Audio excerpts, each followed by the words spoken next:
I'm lounging with my misfits. Misfits, this is your host, Nick Wiggins. I know it has been about almost a month since I posted. I just want to apologize first. I have been busy trying to balance two jobs and dealing with my mental health. Yes, I'm well. I'm doing okay. And plus, I am quitting one of my jobs, so I should have enough time with my scheduling. I should have enough time to post some more recordings of videos for reviews on this channel. So hopefully we'll get this. So hopefully we get everything straightened out in the near future. But so let us start with our review with episode 1 and 2 of Loki. So first of all, Loki is a new Disney Plus series from the MCU. It is created by Michael Waldron. If some don't know, Michael Waldron is also a writer for Doctor Strange: The Multiverse of Madness, which is the second film of the Doctor Strange franchise. The show is set in the Marvel Cinematic Universe, as usual. It is a shared continuity with the films of the franchise and takes place after the events of the film Avengers Endgame, in which an alternate version of Loki creates a new timeline. Tom Hiddleston does reprise his role as the iconic god of mischief, Loki. And he also, the cast is a very big cast. It features Gugu Mbatha-Raw, Wumbi Mosako. If you remember her, she was in Lovecraft Country. Tara Strong. Put some respect in her name. If you don't know who Tara Strong is, please look at her IBM page. I'll give you a hint. She voiced Harley Quinn. Sorry, I had to be that dramatic because I want to make sure everybody knows who she is. And one of our favorite actors who always be the same character of all his film, Owen Wilson. One thing I can say is this. Wow. Wow. Just wow. Anyway, so the plot of the show is this: that during the events of Avengers Endgame, when they went back in time in 2012, an alternate version of Loki who steals the Tesseract and is captured and brought to the mysterious TVA, also known as the Time Variance Authorities. Now, the Time Variance Authority is an organization that exists outside of time and space. They monitor the timeline to make sure everything doesn't go out of control. And there's a variant of a timeline. They go in, they take care of it. I mean, they take care of it. I mean, they make sure like it's erased and make sure nobody don't remember anything. They give Loki a choice: face being erased from existence due to being a time variant, or help fix the timeline and stop a greater threat. To those who did not get a chance to see Loki the series yet, we're going to talk about episode 1 and 2. If you haven't seen it, this will be a spoiler. This will be a spoiler if you haven't seen it. So if I was you, pause or stop the video and go to Disney Plus. So Loki is arrested by the TVA after he creates a new timeline after escaping from the Battle of New York. Now the TVA resets the timeline, and the variant Loki, which he is right now, stands trial in front of the judge, Ronaldo Renslayer, who's played by Ms. Raw, for the crimes against the sacred timeline. Loki blames the situation on the Avengers, who had traveled back in time to 2012, but Renslayer says the actions were meant to happen.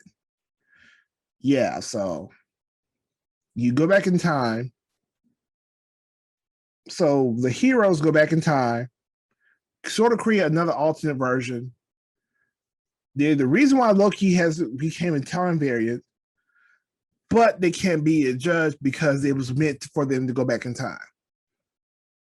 Yeah, that whole thing's completely crazy. So Loki is assigned by an agent named Mobius, who is played by Owen Wilson. So Owen goes through the time theater with Loki, and they go back to review all of Loki's past. what all his misdeeds, some things he was going to do in the future, even some things he did from his past, doing the present, and about to do in the future.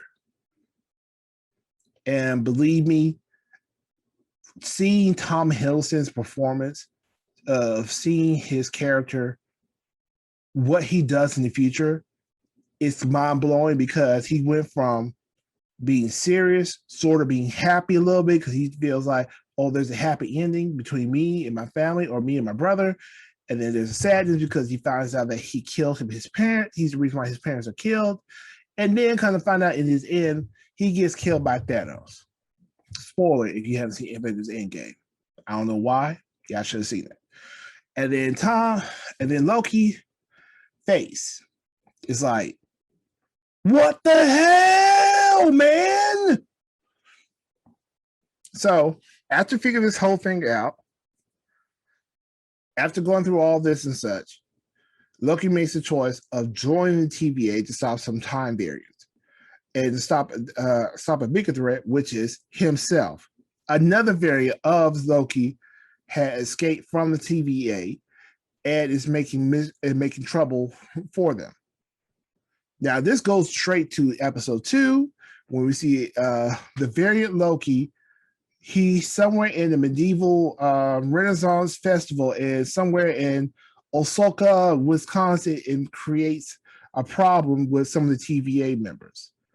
And right now, in episode 2, Loki's trying to figure out who this variant, where's this variant hiding, and why does this variant want to create chaos within the timeline? Now, somewhere in the middle, he finds out that the variant is hiding in places where there's already chaos, where you cannot alternate the timeline. Let's say, for instance, that he already did example in the episode in Pompeii, the disaster of Pompeii. So the whole point is this: you go to a timeline where it is meant for it to be destroyed or meant for it to be chaotic, and nothing can stop it. Nothing. Even you told the people, hey, there's a freaking hurricane or there's a volcano or there's an earthquake about to happen, people will not believe you. And when it happens, it just goes crazy. And guess what? The timeline cannot change. The variant doesn't change the timeline. Even if you try to explain to people in that very second, that very minute, or try to explain that, try to say one person, it still will not alternate the timeline. It'll still continue.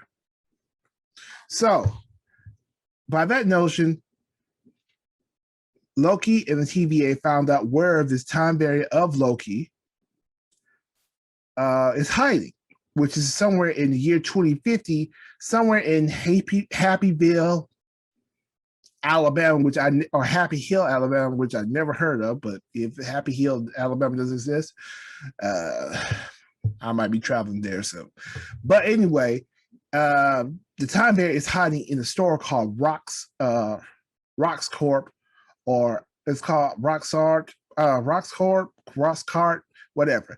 And for an Easter egg, Roxcart is probably a new alternate version of the company called Roxxon.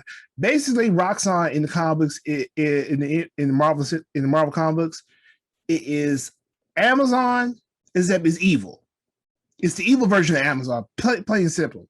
So anyway, Loki and the TVA agencies go through this Roxcart. It's Walmart. They go through Walmart. They go through everything that's going on. They try to find the time variant Loki, which gives them a hell of a run. And he's going all over the place, set traps and everything. Who's setting traps? And then the next thing you know, this Loki actually reveals himself as Lady Loki, a different version of Loki. This one is a female version. And then she causes chaos by taking all the time reset bombs and setting it all off before the hurricane hits. Now, usually like I said beforehand, whenever there's something chaotic or something disastrous in the timeline, you cannot alternate. But somehow, some way, she took almost a bunch of time resets bombs from the TVA and started resetting the whole timeline, creating different timelines or creating different alternates or different time variants, and which this person can probably do whatever she wants to do. Now, the question is, why is this Loki creating chaos to these alternate timelines, and what is it that she wants from Tom Hiddleston's Loki? So, and in the end, even though she escaped, Loki, the one that we know, he also escapes with her, which is creating a confusion for not only the TVA, but for the audience trying to figure out what is Loki's end game. What does he want? Honestly, in my honest opinion, I feel like Loki just wants to create another timeline in order for him to live through the MCU. That's what I'm saying. But there might be something different. Maybe he's trying to figure out how to create an alternate timeline where he becomes the hero in the end. Or maybe he's trying to save his family. Maybe he's trying to save himself. Or maybe he's trying to make sure that he becomes something more than him as a god of mischief. Maybe he wants to become a god of time. Maybe. I don't know. That's my honest opinion of the show. But anyway, the show is great. It's incredible. Owen Wilson and Tom Hiddleston's chemistry as Mobius and Loki, probably one of the best dynamics duos in the MCU. And what I mean is it's sort of like a love and hate situation, but I will say it probably rivals Deadpool and Cable's chemistry. So whenever you guys get a chance, please check this show out. And also hit the like and subscribe to our channel. And I'll see you when I see you, Misfits. Rutabaker.